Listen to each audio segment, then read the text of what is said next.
شيخ يا شيخ مرحبا ومسهلا. عندك يا شيخ. تفضل. انا امس عشيت وجبه دسمه يعني بروشتد وكثرت ثوم وكثرت صوص حار وعطشان الحين عادي اشرب؟ لا ما يجوز الله يسعدك، والله ما يمديها. طيب بيرين ما يمديها الله يسعدك. طيب اسمع، مثلا لو دخلت المطبخ وكان في موزه وزحلقت وكوعت للثلاجه وطلعت من الثلاجه 2 لتر ونص مويه وشربتها ما يجوز الله يسعدك. خليني اكمل يا شيخ الله يعطيك العافيه. وجات اختي الصغيره وانطلت علي كندر وبلعته. جات امي وجات تبغى تبقسني تلطمني، دقت المرحه فوق المرحه كان في لوزين من اسبوع وكليتها يعني اسناني كلتها.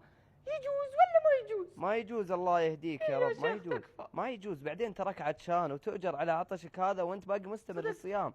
الله يكتب اجرك اللهم واجرنا لك يا رب. الحمد. الله يحفظك. تفطر معنا؟ الله يسعدك ويحفظ. بس يا شيخ هلا. خذ القويه. مثلا لو كنت امشي 290 وصدمت وايت ودخلت لا في حول خزان ولا الوايت وشربت مويه وانا اقول النجده انا اشرب بالغلط، يجوز؟ لا ما يجوز. خلاص